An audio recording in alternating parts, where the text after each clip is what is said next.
In 1900, the Russian Empress personally dressed 8 massive fir trees with diamonds and gold, celebrating a tradition that seemed as eternal as the Romanov dynasty itself.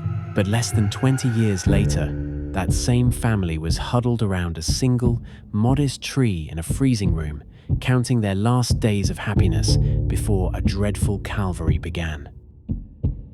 How did one of the world's most opulent festivals become a criminal act, punishable by imprisonment? This is the story of the Forbidden Star and the secret war to delete Christmas from the Russian soul.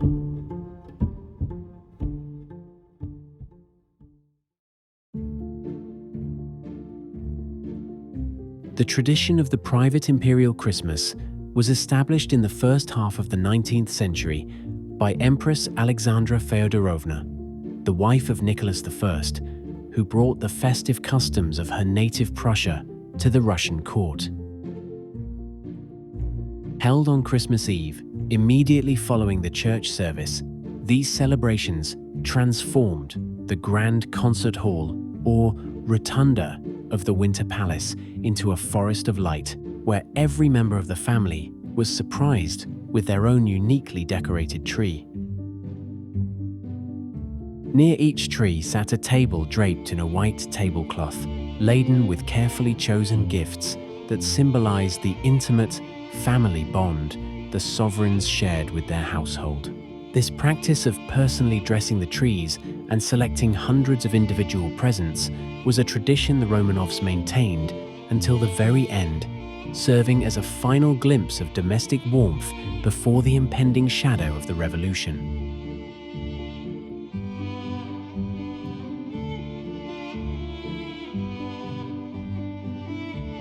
We dined in the room next to the banquet hall.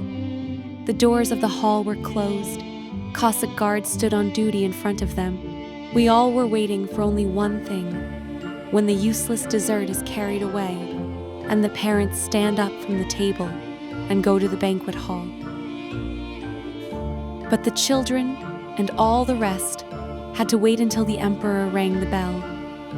Then, forgetting all etiquette and decorum, all would rush to the doors of the banquet hall.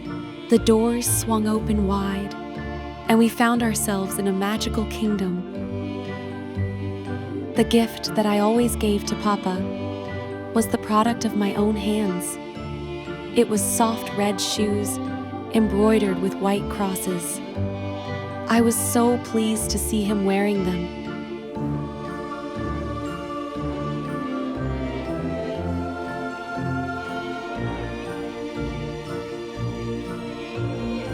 General Alexander Spiridovich was the chief of secret personal police in charge of protecting Nicholas II and his immediate family outside of the imperial palaces from 1905 until 1914. His 2-volume work provides an invaluable day-to-day account of the imperial family. General Spiridovich's account highlights the staggering physical toll the holidays took on the emperor, who attended at least 6 different tree ceremonies in a single location. The celebration in the horse ring was a massive display of military and musical culture, featuring the world-renowned balalaika orchestra of Andreev and the hurricane of the Cossack Lezginka. For the soldiers, these were not just events, but sacred encounters. The half-burnt match, or the first candy kept by veterans decades later in exile, became relics of a lost world. These small objects represented a final, tangible connection to the Orthodox Tsar and a tradition of generosity that they carried with them into a grey and difficult future. It was in the midst of these occupations and preoccupations that we became surprised by the Christmas holidays. These holidays, at least for their majesties, were far from days of rest. In addition to his usual obligations, the emperor had to attend 6 Christmas trees in Tzarskoe Selo alone. Christmas trees at the military hospital, the nursing school, the home for disabled soldiers. Christmas trees organized for the officers of the security service of all ranks. For the officers, and the men. And if these first 4 would only require his presence for an hour or 2, the last would require him to be present for 3 hours minimum. The last was also celebrated twice, on 2 consecutive days in the horse ring at the court. A gigantic tree lit with thousands of electric lights was erected in the horse ring for the personal regiment and palace police. Our detachment was invited for the first day of the Christmas tree, after the Emperor bestowed a special uniform on us, 2 o'clock in the afternoon. In the middle of the horse ring, which abutted the corridor of the Imperial access, they had put up a platform on which they erected a gigantic Christmas tree, which was as tall as the height of the room and was lit with thousands of electric lights. Its branches were hung with bows, candies, spice breads, nuts. To the right of the tree, several rows of tables were arranged on, which were piles of Christmas gifts, alarm clocks, silver spoons, cups, sugar bowls, all kinds of interesting things for domestic use, packages of spice breads, hazelnuts, and caramels. To the left of the tree, they had put down a rug and placed chairs on it, an improvised salon for the Imperial family. To the left of the platform was the balalaika orchestra of the personal regiment with the renowned Andreev, who was known for his playing throughout the world. He was in the uniform of and wearing the Order of St. Anne. To the right of the platform was the chorus of His Majesty's escort. In the center of the horse ring on one side were the personal regiment and the different detachments from the Minister of the Court, the other escort of His Majesty, the Palace Police, the sailors from the Holland, our detachment, the Tzarskoe Selo Police. At precisely 2 o'clock, the Emperor arrived with all of his children and Grand Duchess Olga Alexandrovna. The Empress was indisposed, and so in her place, the Grand Duchess gave out the Christmas presents. The command, "Smirno, attention," resounded. The Tsar slowly made a tour of all of the divisions, gave his hand to some of the superiors, spoke some words to some of the subalterns, then returned to the platform and stopped next to the improvised salon. The celebrations featured the balalaika orchestra and intense Cossack dancing, such as the lezginka, which General Spiridovich described as a hurricane of movement and daggers. The balalaika and chorus then began. Absolute master of our great land, you who God watches over, our Orthodox Tsar, our son, our love for you is infinite. During that time, the men from the different divisions approached the tables with the Christmas gifts in a long line, and each tore off a number from a roll.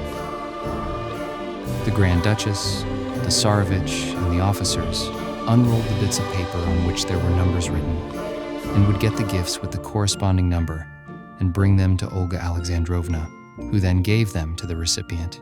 He would then kiss the hand of Her Highness, thank her militarily, and proceed quickly to the exit, saluting the Emperor as he passed. Getting the gifts greatly amused the Tsarevich. He was especially happy when someone won an alarm clock. The officers would make the alarm clock ring to the great joy of the Tsarevich. In previous years, the distribution of Christmas gifts had been done by the Empress and had been much more solemn. We greatly regretted her absence that year. However, the distribution went on, and the Emperor listened to the concert. The first song ended, and the balalaikas played alone. They played with remarkable artistry. The Tsar thanked them and spoke for a while with Andreev and gave him his hand.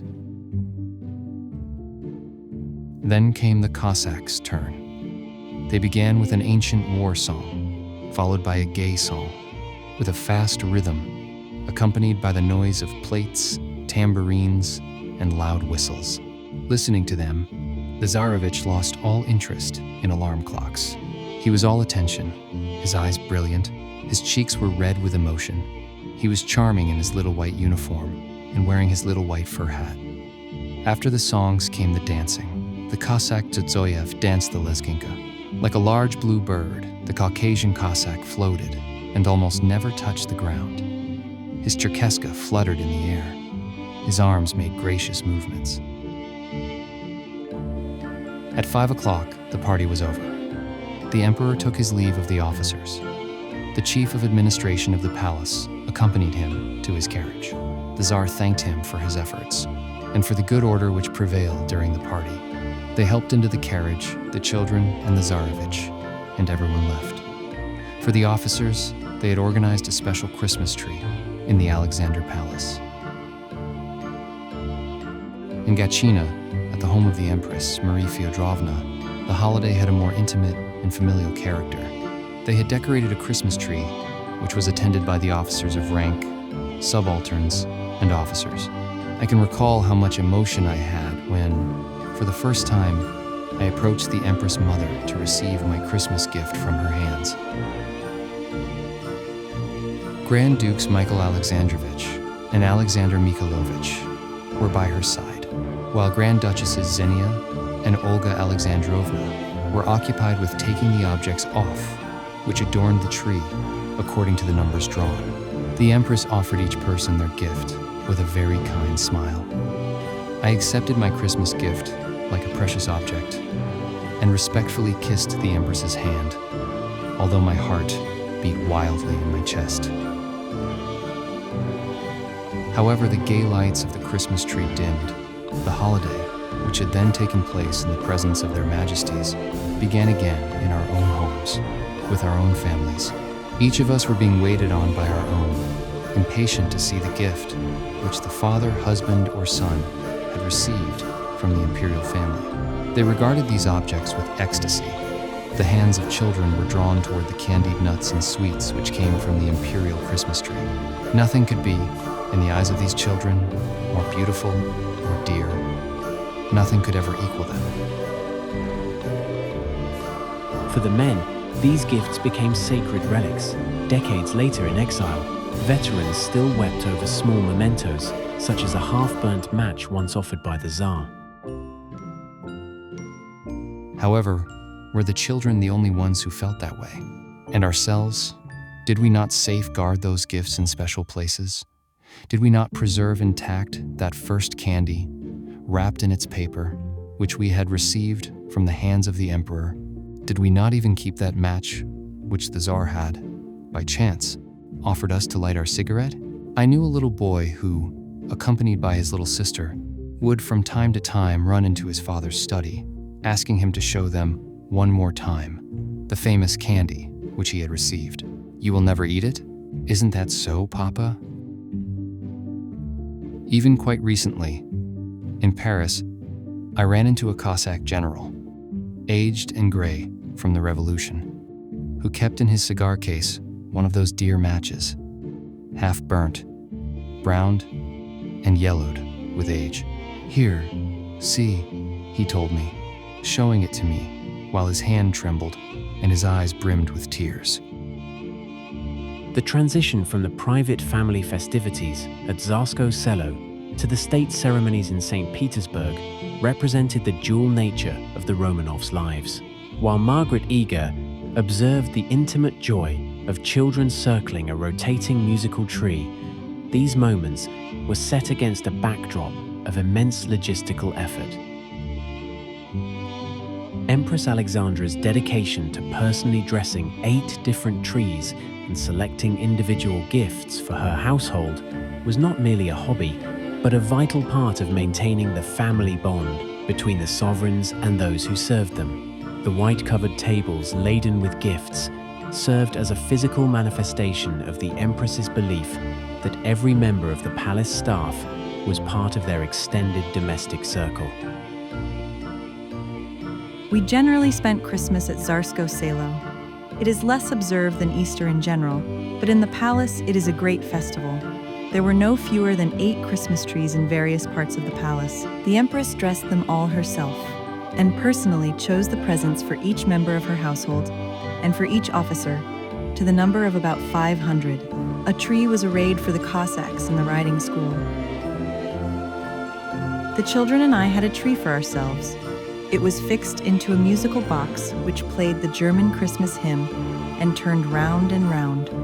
It was indeed a glittering object, All the presents were laid out on white-covered tables, and the tree stood for several days an object of intense interest and admiration to the children. They were very sad when it was dismantled, just before we went to St. Petersburg, but they were consoled by being allowed to help and to divide the toys between the members of their own household. When the family moved to the Winter Palace for the new year, the atmosphere shifted from domestic warmth to imperial majesty. The kokoshnik, worn by the Empress, was more than a jeweled headpiece. It was a symbol of the Russian style, revived by the late 19th century Tsars to emphasize their connection to ancient Muscovite traditions. Accompanied by the 7 chains of diamonds and the heavy satin train, this attire transformed the Empress into a living icon of the state, a sight so dazzling it led the young Grand Duchess Olga to famously compare her mother to a lovely Christmas tree. This splendor served as the official start to the social season, which began with the presentation of débutantes in the palace drawing rooms. We went to St. Petersburg on the last day of the old year, Russian counting. On New Year's Day, there was a great ceremony in the palace cathedral. The Emperor and Empress and the Dowager Empress went to church in state, accompanied by their own courts and all the Grand Ducal courts, all wearing full court dress. We saw the Empress when she was dressed. Very magnificent. She looked in her court dress of white satin, with its long train of brocade, 7 chains of diamonds round her neck, a girdle of the same sparkling gems round her waist, the ends falling to the hem of her dress. On her head she wore the kokoshnik, the crescent-shaped headdress, in white brocade, lavishly decorated with large single-stone diamonds. A rich lace veil depended from it and hung at the back almost to her knees. The little girlies were delighted to see her so gorgeously attired. They circled round her in speechless admiration for some time, and suddenly the Grand Duchess Olga clapped her hands and exclaimed fervently, "Oh, Mama, you are just like a lovely Christmas tree." After divine service was finished, there was a drawing room, at which all the débutantes were presented.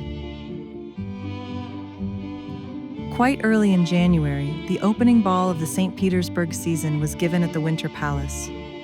Over 5,000 people were present, and it was indeed a gay scene. The Empress wore white chiffon embroidered with chenille and sparkling sequins, and many diamonds. The supper rooms were beautifully arranged like gardens. There were groups of palms, flowering lilacs, and laburnums, appearing out of grassy beds in which grew crocuses, daffodils, and other flowering bulbs. Walks covered with carpets to imitate sand ran through the rooms in various directions. Electric lamps hung in the trees and tables were set out under their shade. Every season, 5 or 6 balls are given, beside many great dinners. And twice a week there is a representation in the Palace Theater, either an opera or a play, followed by a supper. It may not be generally known that the Emperor has an opera company and an acting company, which includes a ballet. On the 6th of January, the focus of the Imperial Court shifted from the domestic warmth of the Christmas tree to the biting frost of the Neva River for the blessing of the waters. This ceremony was a masterful display of the dual nature of the Romanovs' half-divine sovereigns and half-military leaders. The day began with a mass at the Winter Palace Cathedral, where the entire court appeared in full state costume, a sea of white satin, diamonds, and heavy brocade. On the 6th of January, the ceremony of blessing the waters is performed. A mass at which all appear in full court costume is celebrated in the Winter Palace Cathedral. That finished, the priests, in their most gorgeous vestments, followed by the Emperor and Grand Dukes and the gentlemen of the various courts, go to a pavilion erected over the river, and there the priests solemnly bless the waters, a hole being cut in the ice for the purpose into which a cross is lowered. They then go through the crowd, which always assembles, and sprinkle them from a brush dipped into the holy water.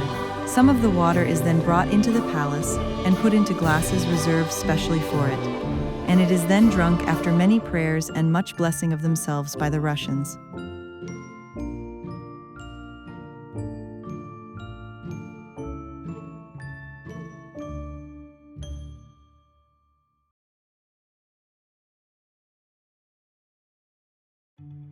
By the time Princess Paley recorded the 1916 holidays, the festive glitter had been replaced by a heavy sense of foreboding. The respite in the workrooms, where the sewing machines had been moved to make room for a tree, was only temporary. Those rooms were usually dedicated to war relief and the sewing of bandages. The arrest of Marianne de der Felden for simply bidding farewell to the exiled Grand Duke Dmitri reflected the deep cracks in Russian society just months before the revolution. The fact that 60 visitors came to her place of detention as an act of protest shows that by the end of 1916, even the traditional peace of the Christmas season could no longer mask the political turmoil consuming Petrograd. The Christmas holidays were at hand. In our house at Tzarskoe, an immense tree laden with sweets and fruits and presents rose in the center of the ballroom. There was to be a respite of some days for the workroom, and the tables and sewing machines had disappeared. The Grand Duchess Marie, the daughter of the Grand Duke Paul by his first marriage, who, since her divorce from Prince William of Sweden, had been living in Russia, and who had a hospital at Pskov, in which she worked with a zeal that was admirable, had arrived on December 22nd to say goodbye to her brother, whom she adores, and also to spend Christmas with us. I can still see that beautiful Christmas tree, the happy faces of the children, ecstatic over the heaps of presents, and the sad countenances and eyes filled with tears of the Grand Duchess Marie, of Vladimir, of my daughters, of Countess Olga Kreutz, and of Marianne de der Felden. Thoughts of the Grand Duke Dmitri, who had left the day before, haunted their minds. Towards 11:30 in the evening, the whole family, my mother, my sister, my nieces, my son Alexander, returned to town by train, and when I went to bed, I had no presentiment of the news which I should hear on rising. It was barely 8 in the morning of Christmas Day when my femme de chambre entered with a note from my daughter Marianne on which was written, "Urgent." It was to tell me that on the day of Dmitri's departure she had not been able to withstand the desire to say farewell to him for a last time, and that at 1 in the morning, that is to say, an hour before he should start, she had forced her way past the sentry and penetrated into the apartments of the young Grand Duke. She remained with him, led him back to the door of the house which he was leaving forever, and returned home. 24 hours later, on returning from Tzarskoe, on December 24th, by order of the Minister of the Interior, Protopopov, it was my daughter who was arrested after an extremely brutal examination of her correspondence. She wrote me by a person in whom she had confidence not to be anxious, as she was in need of nothing and would profit by these few days of rest to take care of her health. I immediately informed the Grand Duke and his daughter, and we decided, the Grand Duchess Marie and I, to go to Petrograd by automobile to see Marianne and remain with her.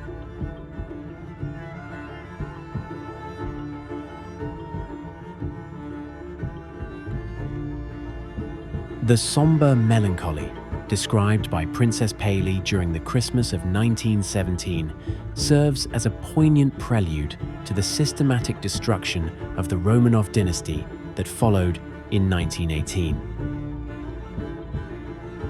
The fabulous prices of fuel and the shrinking of a domestic staff from 64 to a mere 3 were not merely personal inconveniences, but symptoms of the total economic and social disintegration of the old imperial order under Bolshevist rule. While Vladimir celebrated his 21st birthday with melodious rhymes and a modest tree, the family was already caught in a tightening net of surveillance and political retribution. As the family relocated to the English cottage of Grand Duke Boris to escape the freezing cold, they were unknowingly entering the final stage of their lives. The dreadful Calvary the princess feared would soon manifest in the mass execution of the Romanov family members across Russia, turning their oasis in the desert into a site of tragic memory. By 1916 and 1917, the festive spirit was overshadowed by war and revolution. The once magnificent trees were replaced by modest ones in a rotunda as the family's means were substantially diminished. Once again, Christmas was coming round. A modest little Christmas tree, placed in the rotunda, contrasted strangely with the magnificent one of the previous year. The presents also were very modest, for the Grand Duke's means had been substantially diminished. Nevertheless, we did not wish to deprive the children of this family joy. Alas, this was to be the last Christmas tree for my husband and my son.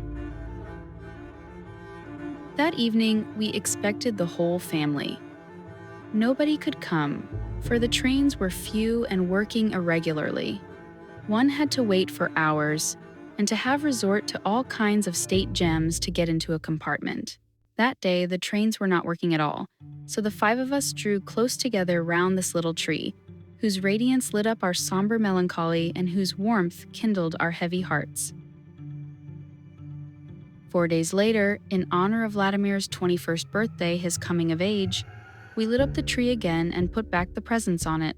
The little girls and he had a charming surprise for us, a piece of verse of his composition, entitled L'Assiette de Delft. Irene and Natalie, coached by my son, played it to perfection. Our friend, Count Armand de Saint-Sauveur, had been coming to see us frequently, especially since our misfortune. My son, Alexander, marked down by the Bolshevists on account of his ardent and militant devotion to the Emperor Nicholas II, had to take sudden flight, via Finland, for Sweden during these last days of December. The Bolshevists had discovered his English uniform subterfuge and also an anti-Bolshevist plot in which he had taken a hand. Then came the night of New Year's Eve when, in accordance with Russian usage, we held festival at midnight and exchanged good wishes. A modest supper then followed, to which my husband and I and Vladimir and Colonel Petrakov sat down. I linger over these recollections, these last gleams of happiness, for 1918 was to be a dreadful Calvary. During the first days of January, we realized that, despite all our precautions, the naphtha required for our heating arrangements was running short. It became necessary to try and install ourselves somewhere else, where one would only have to bum wood or coal, of which we had some supply, these two forms of fuel having reached at this date fabulous prices. The Grand Duke Boris, a nephew of my husband, having gone to the Caucasus in August, we thought of his pretty little English cottage, which stood a little distance away from the Tzarskoe road, on the road to Pavlovsk. The Grand Duke, not knowing the address of Boris Vladimirovich, sent a telegram to the Caucasus to his sister-in-law, the Grand Duchess Vladimir, asking her to give him permission to install himself in her son's house. She replied affirmatively, adding that she also placed her own house at his disposal. The poor Grand Duchess did not know that her palace had been sacked, and that at this moment the Soviet were preparing to establish themselves in it. On January 9th, we all moved to a small house belonging to the Grand Duke Boris. The hot water pipes of his big house having frozen, it took 15 days to thaw them, warm them again, and repair them. We left in our own house only the 2 concierges and some servants. Our staff was substantially reduced. Of our 64 servants before the war, there remained only 48 at the time of the First Revolution, and 22 at the time of the Bolshevist invasion, and every week the number dwindled perceptibly. In July 1918, there remained only 3, and in December, only 1. This house of the Grand Duke Boris was charming and situated in the middle of a large garden. You went into a hall which gave access to all the rooms on the ground floor. A staircase, which led up to a circular balcony, enabled one to see from the first floor everything that happened in the hall. Only Vladimir remained on in the small house, where he had his piano, his books, his typewriting machine, and his paintbrushes, and where the dear child lived his last days of happiness.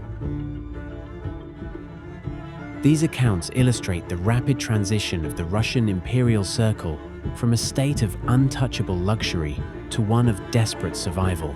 The Empress's meticulous dressing of the trees eventually gave way to a world where a single match from the Tsar was the only remaining treasure of a lost civilization. The contrast between the diamond-laden Empress of Margaret Eager's memory and the grieving, freezing family in Princess Paley's account marks one of the most dramatic shifts in modern history.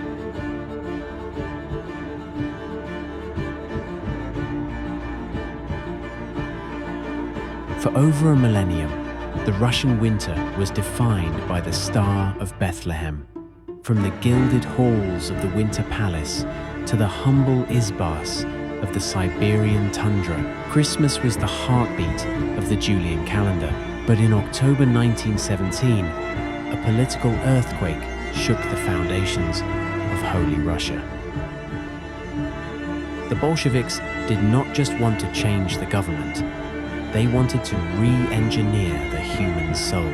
To the new regime, Christmas was not a time of peace on earth, but a bourgeois opiate, a relic of the triple alliance between the Tsar, the priest, and the landlord. This is the story of how the world's largest nation attempted to delete a holiday from history, the secret resistance of its people, and the strange, secular resurrection that followed. The campaign was rooted in Marxist-Leninist ideology. Vladimir Lenin viewed the church as a competing power structure. In his 1905 essay, Socialism and Religion, Lenin argued that religion was a spiritual djinn in which the slaves of capital drowned their human shape.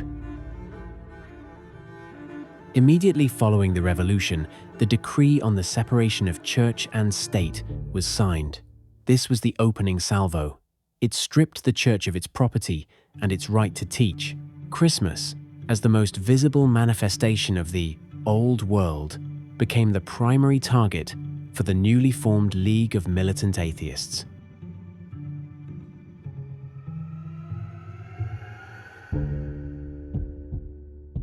By 1919, the state began to strike at the logistics of the holiday. The first major blow was the adoption of the Gregorian calendar to align with the West, which moved Christmas to January 7th in the eyes of the Church. The state declared January 7th a mandatory working day. To stay home was an act of economic sabotage. Factory managers were ordered to schedule the most grueling shifts on Christmas Eve. Communist subbotniks, voluntary work Saturdays, were strategically placed on religious feast days to ensure that no citizen was free to attend liturgy.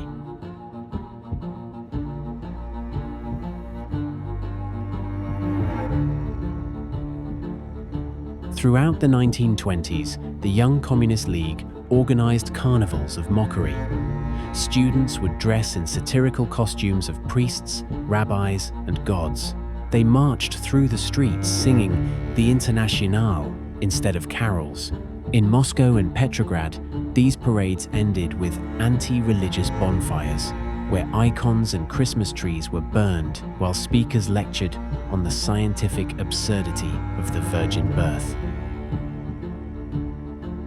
In response to the patrols, the Russian people developed a culture of hushed celebration. This was the era of the blackout curtain. Families would hang thick, heavy wool over their windows to hide the light of the tree. The Christmas tree, yolka, became a contraband item. People would chop down small branches and hide them in closets or under beds. Carols were whispered. The Holy Supper was eaten in near darkness, with the youngest family member standing guard at the door to listen for the heavy boots of the secret police in the hallway. As Joseph Stalin consolidated power, the Cultural Revolution began. In 1929, the state officially banned the sale of Christmas trees entirely. Fir trees were denounced as German bourgeois and priestly symbols. For 6 years, Russia was a land without a winter holiday. No trees were sold in markets, no toys were manufactured. The winter was a period of grim productivity, punctuated only by the anniversary of the revolution in November. The state had successfully driven the holiday underground, but in doing so, they had created a joy vacuum that was beginning to demoralize the urban workforce.